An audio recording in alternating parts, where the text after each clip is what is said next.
Salatullah, salamullah.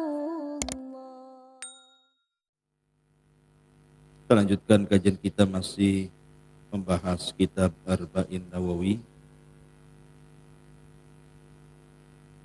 dan kita masuk pada hadis yang keempat dari kitab Arba'in Nawawi. Kita baca hadis.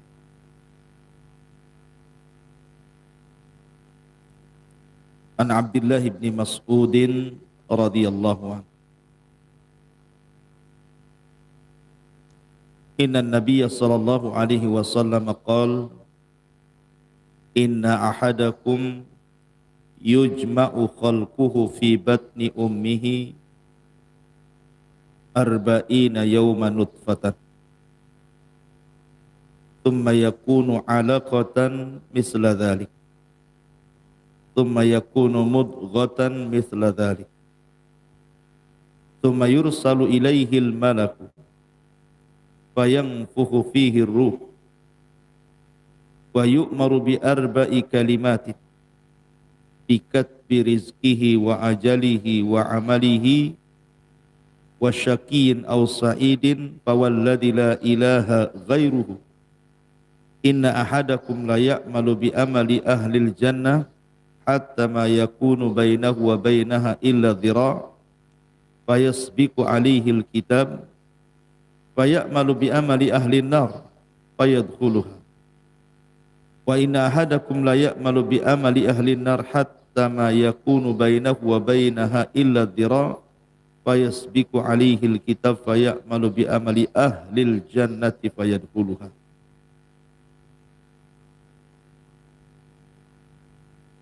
Dari Abdullah ibn Mas'ud radhiyallahu an, dari Nabi sallallahu alaihi wasallam, dan di situ ada tambahan wa huwa shadiqul masduq. Bahwa Nabi sallallahu alaihi wasallam adalah as-shadiq al-masduq. Apa yang dimaksud shadiq dan apa yang dimaksud masduq? Shadiq itu artinya jujur dalam ucapan. Masduq itu artinya jujur dalam wahyu yang disampaikan. Jadi benar dalam ucapannya dan benar pula wahyu yang disampaikan. Makanya Ali radhiyallahu anhu mengatakan, wallahi tidaklah Nabi sallallahu alaihi wasallam kadzab wa la kudzib. Dia tidak berdusta dan dia tidak didustakan. Kalimat as-sadiq adalah keseharian Nabi sallallahu alaihi wasallam tidak berkata kecuali kejujuran. Disebut as-sadiq. Jadi kalau ngomong tidak pernah dusta itu disebut sadiq. Adapun masduq, bahwa wahyu yang disampaikan Jibril dari Allah Azza wa Jalla kepada Nabi sallallahu alaihi wasallam adalah masduq. Memang dibenarkan. Bukan karang-karang Nabi sallallahu alaihi wasallam. Karena Allah Subhanahu wa taala berfirman, "Wa ma yantiqu 'anil hawa in huwa illa wahyun yuha." Rasul tidak pernah menyampaikan wahyu itu dari hawa nafsunya. Tapi Rasul menyampaikan wahyu itu memang wahyu yang diwahyukan kepadanya. Kenapa di sini Abdullah ibn Mas'ud radhiyallahu an memulai dengan kata-kata as-sadiq al-masduq? Dia benar ataupun jujur dalam kata-katanya dan dibenarkan wahyu yang disampaikan kepadanya. Kenapa didahului dengan kata-kata ini? Sementara di dalam 40 hadis ataupun lebih dalam kitab Arba'in Nawawi tidak ada kata-kata hadis yang dimulai dengan kata as-sadiq al-masduq kecuali hadis Abdullah ibn Mas'ud ini. Karena yang akan disampaikan ini perkara gaib. Yang akan disampaikan ini bukan perkara biasa. tapi perkara gaib. Soal bagaimana manusia itu diciptakan di dalam janin seorang ibu ini perkara gaib, bukan perkara yang nampak. Makanya ketika Nabi SAW menjelaskan bahwa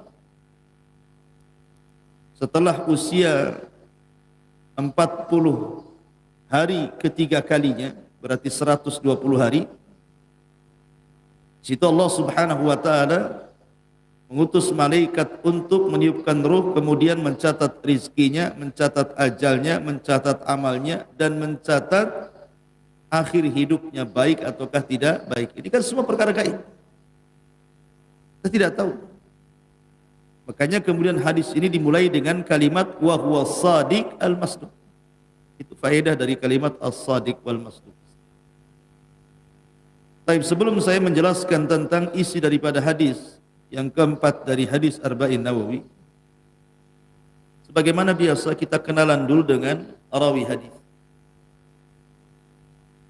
Rawi hadis Abdullah ibn Mas'ud radhiyallahu an, kunyahnya adalah Abu Abdurrahman atau dikenal dengan Ibnu Ummi Abdin, dan dia adalah Abdullah ibn Mas'ud al-Hudhali dari kabilah Hudhail. Abdullah ibn Mas'ud radhiyallahu an yang meninggal pada tahun 32 Hijriah ini adalah seorang sahabat Rasul, dan dia orang faqih, orang cerdasnya dari kalangan sahabat Rasul. Dan dia seorang qari Al-Quran, bahkan seorang muhaddis, ahli hadis.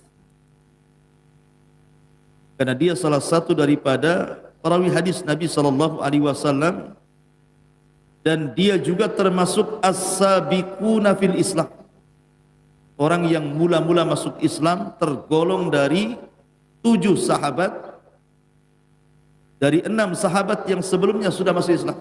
Dia nomor urut ke-7-nya, karena dia yang mengatakan sendiri bahwa aku adalah orang yang ke-7 setelah 6 para sahabat yang sebelumnya masuk Islam. Artinya betul-betul di as-sabiqunal awwalun. Kemudian juga dia adalah pembantu Rasul, suka membawa sendal Nabi dan suka membawa siwak Nabi. Jadi kalau safar, dia selalu membawa siwak Nabi. Kalau Nabi hendak bersiwak, diberikan siwaknya.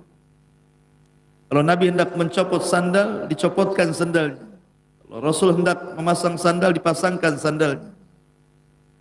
Dia adalah sahibu na'lai Nabi SAW, pemilik 2 sandal Rasul dan juga siwaknya. Dia termasuk sahabat yang melakukan hijrah 2 kali. Hijrah pertama ke Ethiopia Habasyah, yang bernaung di Raja Ashamat bin Afjur atau Raja Ethiopia. Kemudian yang kedua hijrah ke Madinah. Artinya memang betul-betul dia mengalami tekanan-tekanan dakwah sehingga harus hijrah ke Habasyah, Ethiopia.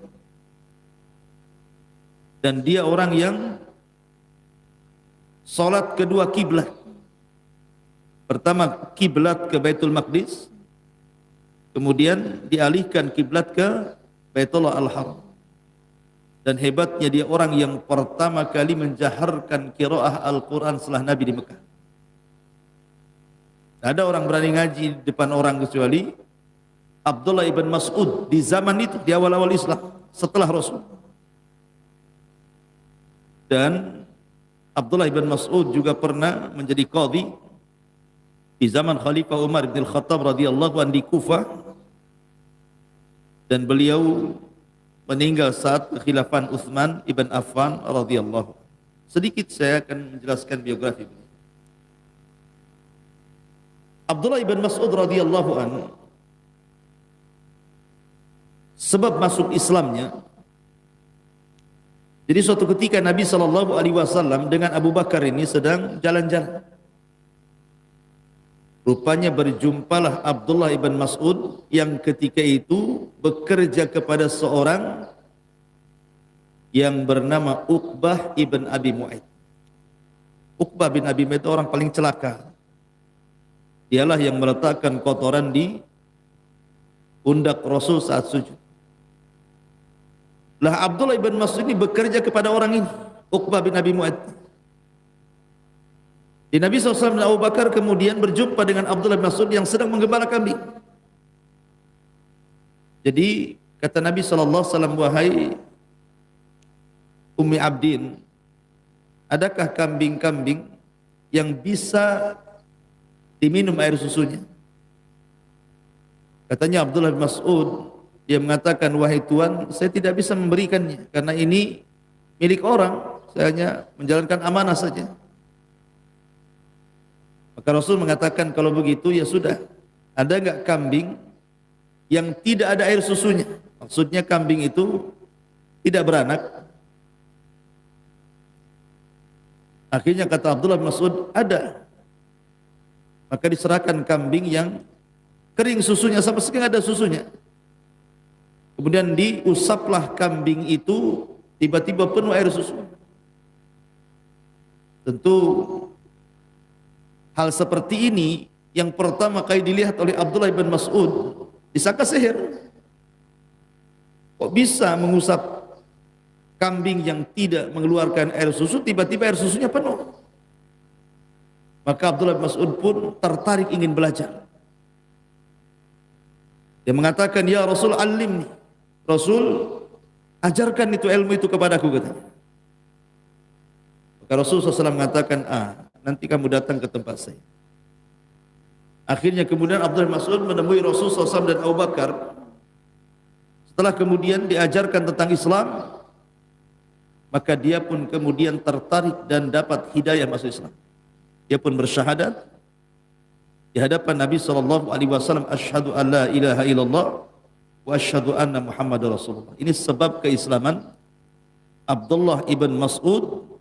Sampai-sampai sebab keislaman ini juga disebutkan hadisnya di dalam riwayat Bukhari.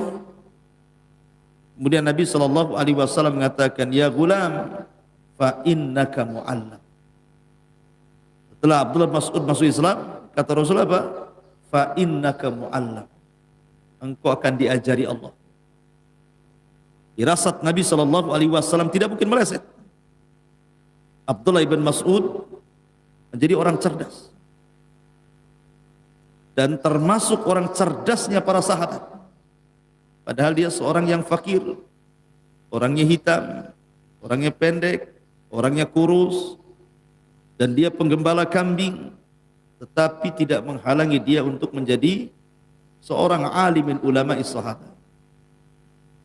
Dan Abdullah bin Mas'ud juga di zaman jahiliyah tidak pernah mendekati tempat-tempat maksiat. Tidak pernah seusia dia di zaman itu yang suka khamar, suka zina, suka ini dan itu. Maka Abdullah bin Mas'ud hanya fokus menjaga kambing-kambing Uqbah bin Abi Mu'ayth. Khiyarukum fil jahiliyati khiyarukum fil Islam idza fuqihu, kata Rasul. Orang yang baik di zaman jahiliyah, maka dia pun akan mendapatkan kebaikan setelah Islam apabila mereka dicerdaskan Allah, diberikan taufik oleh Allah Azza wa Jalla. Seperti Abdullah ibn Mas'ud radhiyallahu anhu. Abdullah ibn Mas'ud radhiyallahu anhu, Allah berikan anugerah setelah masuk Islam, maka dia punya perhatian dengan Al-Quran. Maka di permulaan Islam dia mampu menghafal 70 suratan fil Quran. 70 surat dalam Al-Quran yang ketika itu tidak ada sahabat yang semutkin dia. Dan tidak ada sahabat yang berselisih tentang kemutkinannya, tentang kemantapan hafalannya. Dan tidak ada khilaf di antara sahabat tentang indah suaranya. Suaranya indah sekali. Sampai-sampai Nabi SAW mengatakan tentang Abdullah bin Mas'ud, ketika Rasul dan Abu Bakar, Umar pulang dari safar, kemudian lewati samping masjid seperti ini, Masjid Nabawi. Kemudian tiba-tiba Abdullah bin Mas'ud membaca Al-Quran. Terdengarlah dari luar oleh Rasul, Abu Bakar dan Umar. Rasul pun terdiam. Abu Bakar terdiam, Umar terdiam mendengarkan qiraahnya Abdullah bin Mas'ud. Selesai membaca Al-Quran, Abdullah bin Mas'ud tidak tahu kalau sedang didengarkan suaranya oleh Rasulullah. Maka Rasul mengatakan kepada Abu Bakar dan Umar, "Man arada an yasma'al Qur'ana ghaddan tariyan kama unzil falyaqra ala qiraati Ibnu Ummi Abdin." Gitu. Rasul, siapa yang hendak mendengar bagaimana Al-Quran itu turun kepadaku, maksudnya dari Jibril. Kamu pengen tahu, wahai Abu Bakar, Umar, bagaimana suara Jibril ketika menurunkan wahyu kepadaku? Seolah-olah Rasul mengatakan seperti itu. Seperti suara dia. Siapa? Ibnu Ummi Abdin, maksudnya Abdullah ibn Mas'ud. Sejajarkan suaranya dengan Jibril. Makanya wajar, ikhwan, ketika Nabi SAW sedang duduk di Masjid Nabawi, kemudian Nabi memanggil Abdullah bin Mas'ud dan banyak para sahabat di sekitarnya. Kata Nabi SAW kepada Abdullah bin Mas'ud, "Iqra alayya al-Quran." Wahai Abdullah bin Mas'ud, bacakan kepadaku Al-Quran. Kata Abdullah bin Mas'ud radhiyallahu anhu, dia mengatakan, "Ya Rasulullah, aqra'u 'alaika al-Qur'an wal Qur'anu unzila ilaik?" Rasul, gimana saya akan membacakan Quran sementara Quran kan diturunkan kepadamu? Dari sini kata para ulama, ada faedah tentang istihbab, sunnahnya kita meminta dibacakan Al-Quran, terutama orang yang memang indah suaranya.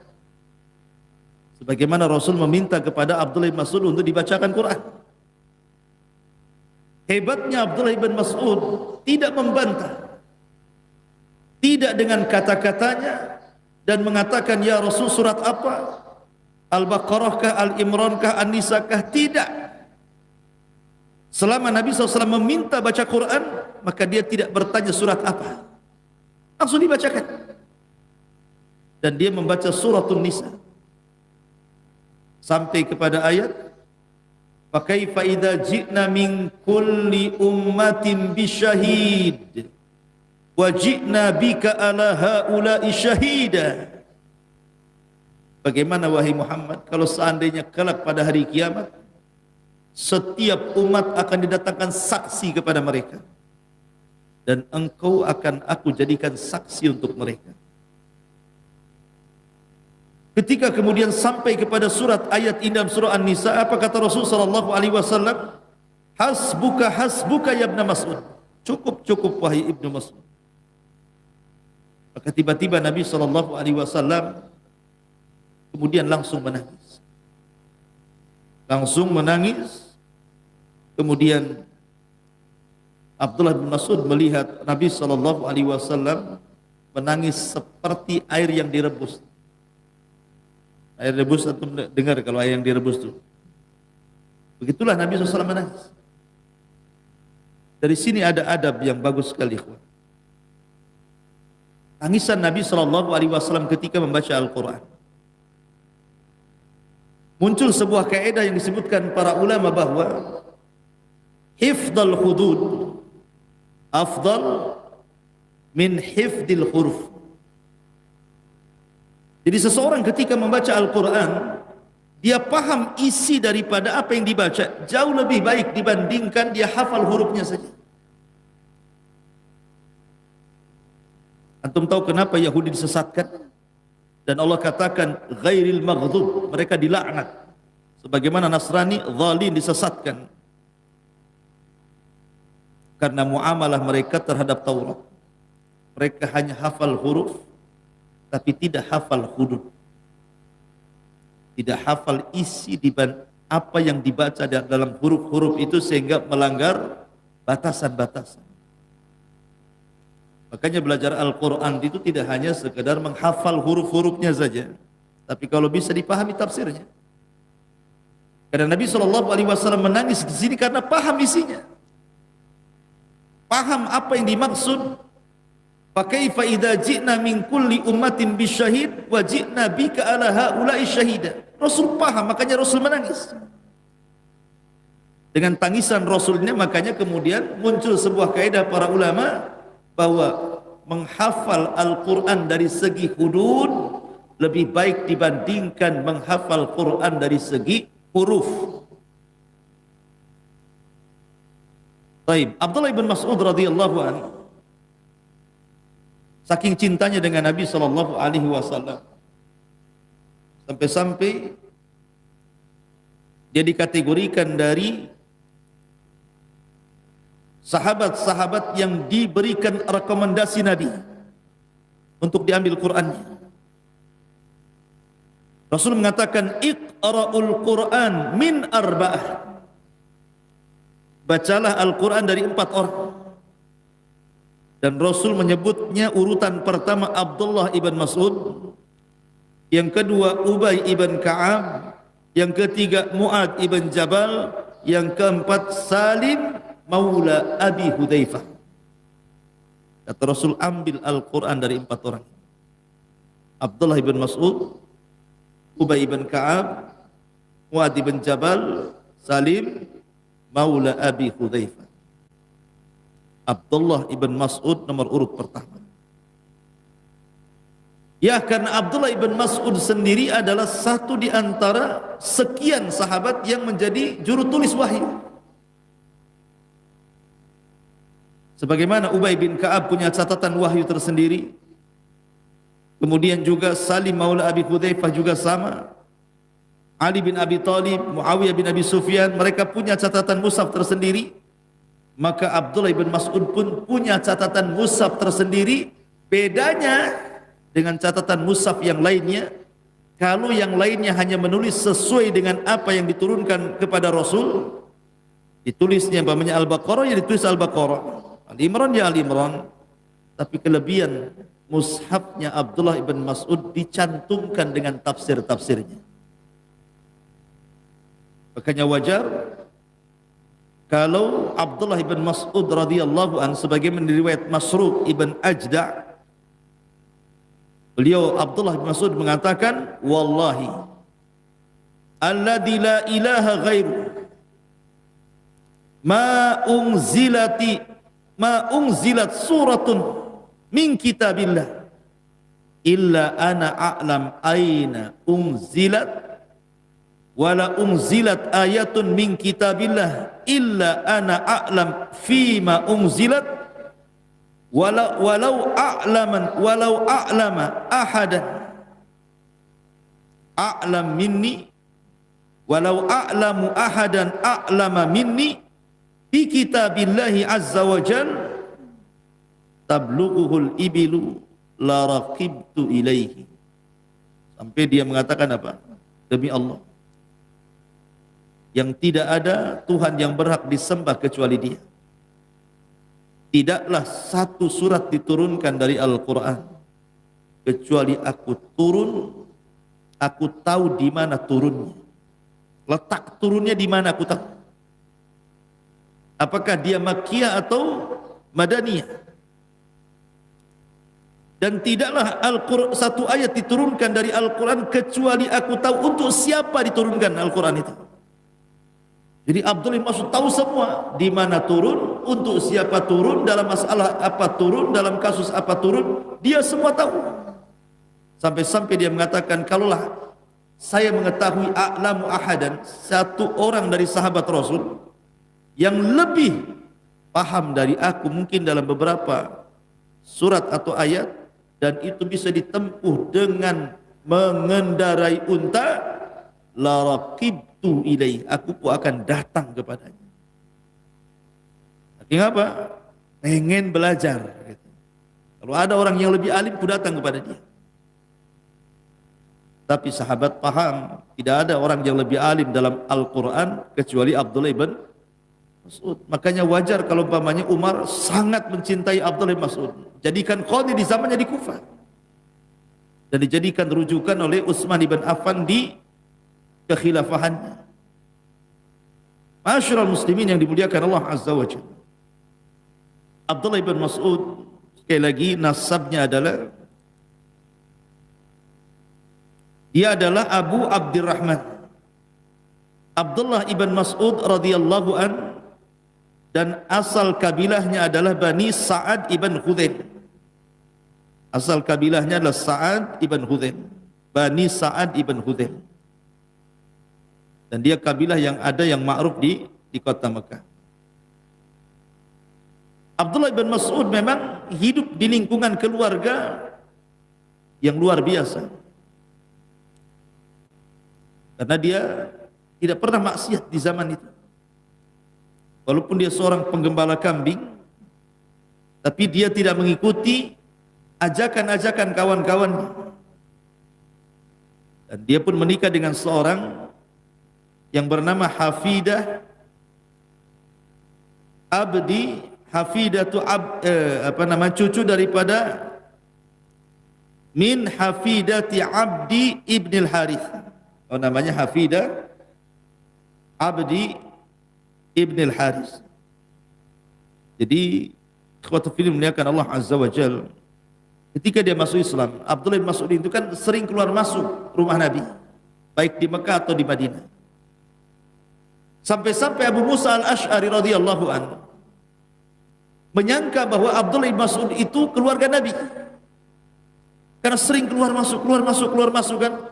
Jangan-jangan dia adalah keluarga Nabi gitu ya. Jadi orang enggak berani kepada Abdullah bin Mas'ud itu. Ya wajar, dia adalah orang yang awal-awal masuk Islam bersama ibunya. Kemudian dia bermulazamah dengan mulazamah tamah, betul-betul sempurna mulazamah. Tidak pernah meninggalkan Nabi baik ketika safar atau ketika mukim. Bahkan setiap peristiwa dia hadir di situ.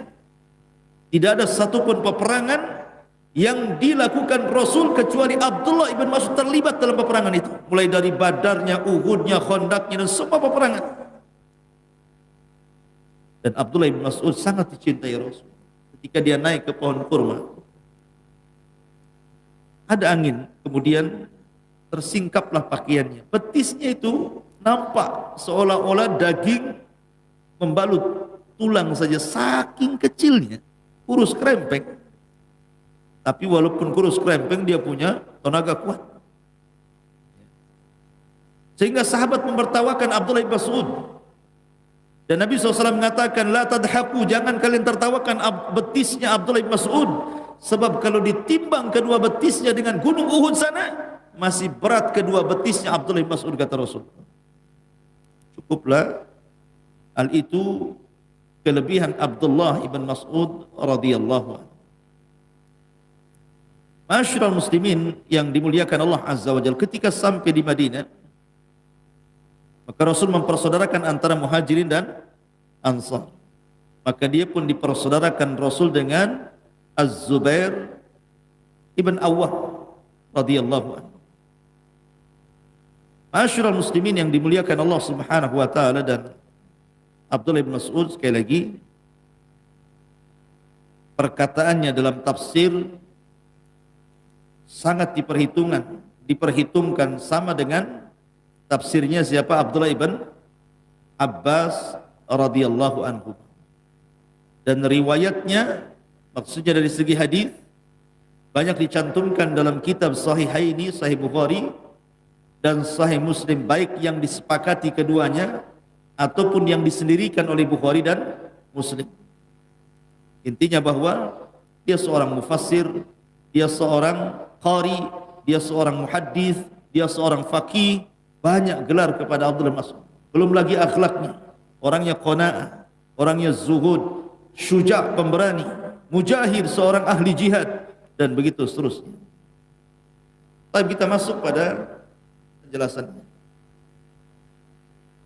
Hadis tentang bicara tentang pengumpulan janin dalam perut ibu ini, mulai dari segumpal mani sampai menjadi orang. Sebenarnya juga hadis ini sesuai dengan firman Allah Azza wa Jalla dalam surah Al-Mu'minun. Dalam surah Al-Mu'minun ayat 12 sampai 16. Nanti antum cocokkan dalam surah Al-Mu'minun ayat 12 sampai 16 dengan hadis Abdullah ibn Mas'ud ini. Begitu juga surat Al-Hajj ayat 5. Saya bacakan suratnya dulu, kita masuk ke dalam hadis nanti. Allah mengatakan walaqad khalaqnal insana min sulalatin min tin thumma ja'alnahu nutfatan fi qararin makin thumma khalaqnan nutfata 'alaqatan fa khalaqnal 'alaqata mudghatan fa khalaqnal mudghata idhaman fa kassawnal idhama lahma thumma ansha'nahu khalqan akhar fatabarakallahu ahsanal khaliqin. Dan sesungguhnya kami telah menciptakan manusia dari saripati, dari tanah. Kemudian kami jadikan nutfah dalam tempat yang kokoh dalam rahim itu. Kemudian nutfah maksudnya air mani itu kami jadikan segumpal darah. Mani dulu baru jadi darah. Lalu segumpal darah itu kami jadikan segumpal daging. Kemudian dari segumpal daging ini kami balutkan tulang. Lalu tulang belulang itu kami bungkus dengan daging, kemudian kami jadikan dia makhluk yang berbentuk lain. Maha suci Allah, pencipta yang paling baik. Ini dalam surah Al-Mu'minin 12 sampai 16. Dalam surah Al-Hajj Allah mengatakan, ya ayyuhan nas in kuntum fi raibin minal ba'thi fa inna khalaqnakum min turabin thumma min nutfatin thumma min alaqatin thumma min mudghatin mukhallaqatin wa ghairi mukhallaqatin linubayyina lakum wa nukirru fil arham ma nasha'u ila ajalin musamma thumma nukhrijukum tifla litablugu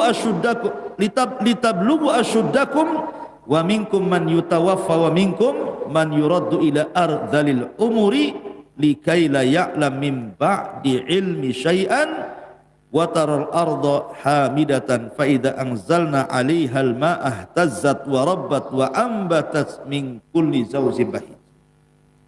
Hai manusia, jika kamu dalam keraguan tentang hari kebangkitan, maksudnya alam kubur, maka ketahuilah sesungguhnya kami telah menjadikan kamu dari tanah, maksudnya Adam. Kemudian dari setetes mani, maksudnya turunannya. Kemudian dari segumpal darah. Kemudian dari segumpal daging yang sempurna kejadiannya.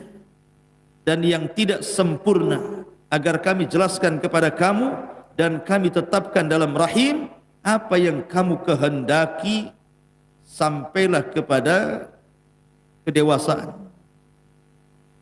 sampai waktu yang sudah ditentukan. Kemudian kami keluarkan kamu sebagai bayi, kemudian dengan berangsur-angsur kami jadi dewasa, dan di antara kamu ada yang diwafatkan cepat dan ada pula di antara kamu yang dipanjangkan umurnya sampai pikun, supaya dia tidak mengetahui lagi sesuatu apapun yang dahulunya telah diketahuinya. Dan kamu lihat bumi ini kering, kemudian apabila telah kami turunkan air di atasnya, hiduplah bumi dan suburlah bumi dan menumbuhkan berbagai macam tumbuh-tumbuhan yang indah. Baik. Ini Quran ayat 5 dari surah Al-Hajj dan Al-Mu'minun 12 sampai 16. Kita cocokkan dengan hadis Nabi sallallahu alaihi wasallam, hadis Abdullah bin Mas'ud. Inna ahadakum, sesungguhnya salah seorang di antara kalian, yujma' khalquhu, dikumpulkan penciptaannya, fi batni ummihi, di perut ibunya, arba'ina yauman nutfah, 40 hari menjadi segumpal mani. Nutfah itu artinya mani. Tentu proses terciptanya manusia itu karena berjumpanya sperma laki-laki dan perempuan, kan itu. Baru kemudian membuahi dan disebut nutfah, diletakkan di rahim seorang wanita. Nah, selama 40 hari menjadi segumpal air mani itu, thumma yakunu 'alaqatan mithla dzalik, kemudian baru berubah menjadi segumpal darah. Kemudian dari segumpal darah itu kemudian thumma yakunu mudghatan mithla dzalik, maka menjadi segumpal daging. segumpal mani 40 hari, berubah segumpal darah 40 hari berikutnya, berubah segumpal daging 40 hari berikutnya. Jadi nampak bentuk manusia itu selama 120 hari. 40 jadi 120 hari baru nampak tuh. Di situ Allah balut daging dengan tulang. Dari sini baru manusia mengetahui mana laki-laki, mana perempuan. Ketika seseorang mengetahui mana laki-laki, mana perempuan, seperti dokter-dokter kandungan itu kan ada USG itu. Nampak ya laki-laki perempuan. Lah ini bukan perkara gaib. Mengetahui ini laki-laki, ini perempuan, ini bukan perkara gaib. Tetapi ini pun ketahuannya setelah 120 hari. Kalau sebelum 120 hari semua gaib, tidak ada yang tahu. Ini laki-laki, ini perempuan, ini segumpal mani, mana tahu ini laki-laki, ini perempuan. Segumpal darah, mana tahu ini laki-laki, perempuan. Baru setelah dibalut daging dan tulang, setelah 120 hari, baru ketahuan laki-laki, perempuan. Berarti 120 hari sebelumnya perkara gaib. Tidak ada yang tahu. Tetapi hanya sebatas itu saja mengetahui laki-laki dan perempuan. Apakah bayi ini nanti akan pendek, akan panjang, akan tinggi, akan rendah, akan pesek, akan mancung, akan sipit, akan besar kepalanya, akan kecil kepalanya, akan belok matanya, itu perkara gaib. Tak tahu. Cuma nampak laki-laki. Itu saja. Adapun setelah brojol dia jadi tinggi, jadi rendah, tidak tahu, mana yang tahu. Nggak ada ceritanya dokter kandungan. Belum dipesek nih Pak. Dari mana tahunya pesek? Ini pendek nanti ini kayak. Ini kayaknya hitam. Ini kayaknya hitam putih. Mana ada yang tahu? Hanya sebatas mengetahui laki-laki perempuan. Makanya apalagi sebelum 140 hari. Cuman yang jadi khilaf para ulama itu, kapan ditiupkan ruh?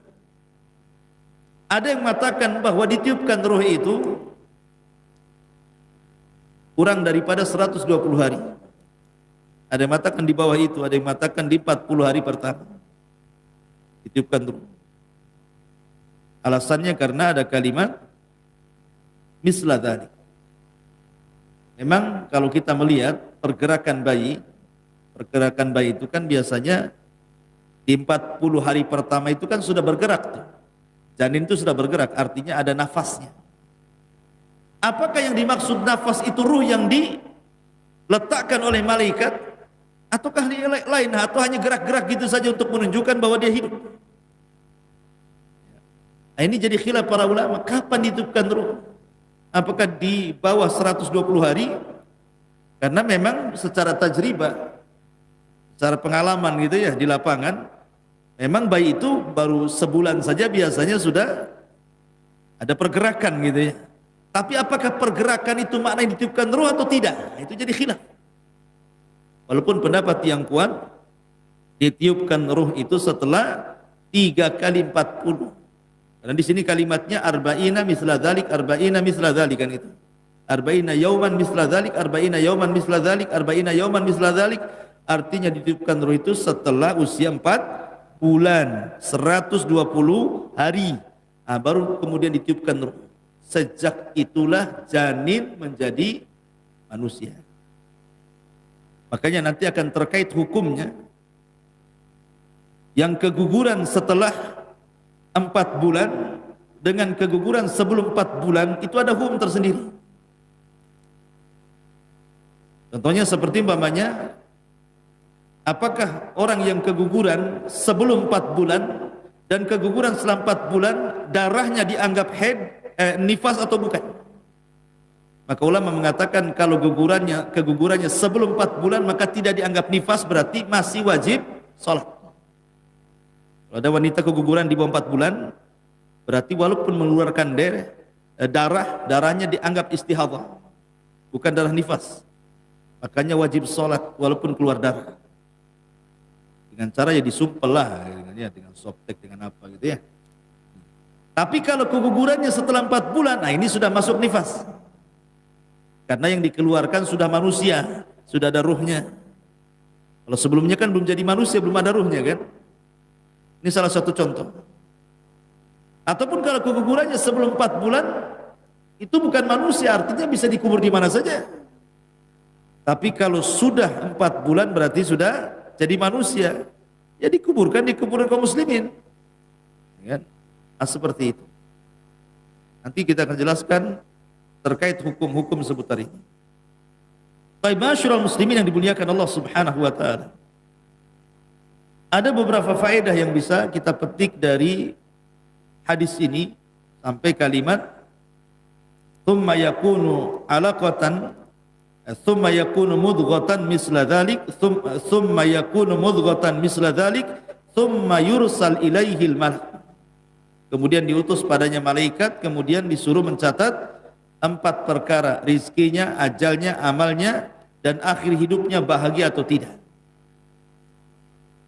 Yang pertama, penggalan hadis ini,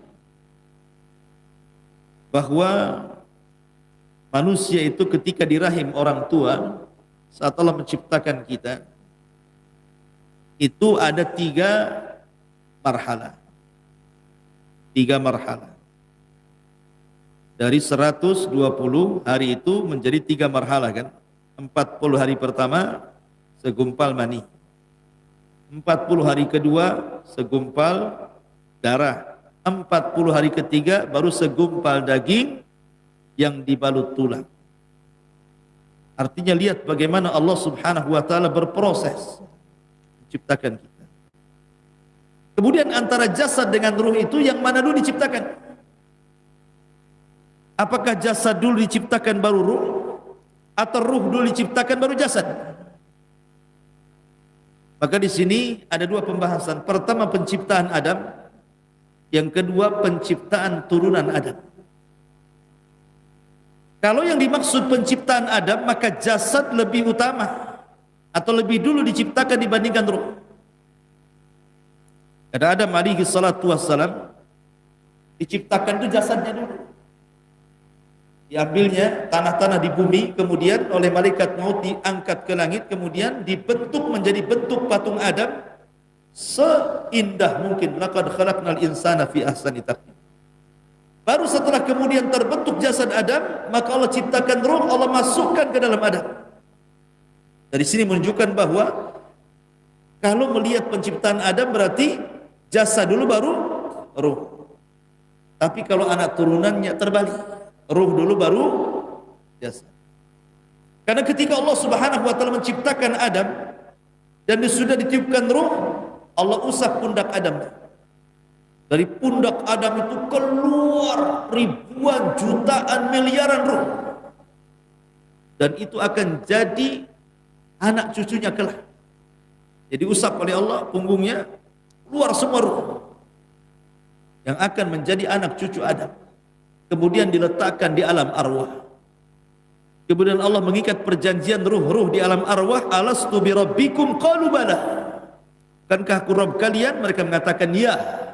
Kau Rabb kami, kata orang-orang ruh-ruh yang ada di dalam arwah itu. Baru setelah itu Allah ciptakan satu persatu jasad dari turunan Adam sampai kepada antum. Setiap Allah ciptakan jasad, ruhnya sudah ada, dikirim malaikat maut, dimasukkan, dan begitu seterusnya. Artinya di sini bahwa kalau terkait dengan Adam berarti jasad dulu baru ruh, gitu ya. Kalau terkait dengan kita anak turunannya berarti ruh dulu baru jasad. Itu penciptaannya seperti itu. Kemudian dalam hadis ini juga bahwa ada malaikat-malaikat yang Allah tugaskan memang memasukkan ruh ke dalam jasad-jasad manusia. Kecuali kalau memang orang yang akan dilahirkan ini orang yang mulia, maka yang mengirim ruh juga bukan malaikat biasa. Siapa? Jibril. Seperti kisah Isa bin Maryam, ketika Maryam keluar dari mihrabnya kemudian hendak buang hajat, tiba-tiba dihadang oleh seorang laki-laki tampan. Rupanya laki-laki tampan itu siapa? Jibril. Kemudian Jibril mengatakan, saya ini utusan Allah untuk meletakkan ruh anakmu dalam rahim. Jadi terkadang tidak semua ruh itu dibawa oleh malakul ruh kan itu ya. Tapi lihat dulu ini jasad ini kalau memang akan terlahir menjadi orang besar, orang mulia, maka Jibril turun tangan menunjukkan bahwa Jibril bukan hanya sekedar diamanahi muwakkal bil wahyi, memang ditugaskan untuk menyampaikan wahyu, tapi ada tugas-tugas yang lainnya. Salah satunya adalah menyampaikan ruh kepada orang yang akan diistimewakan Allah, seperti memasukkan ruh Isa ibnu Maryam kepada rahim Maryam. Ini juga faedah yang disebutkan. Saya sudah jam 6 lewat 7 ya. Dan besok depannya lagi lah. Subhanallah bihamdika asyhadu an la ilaha illa anta astaghfiruka wa atubu ilaik. Allahu ta'ala alam. Assalamualaikum.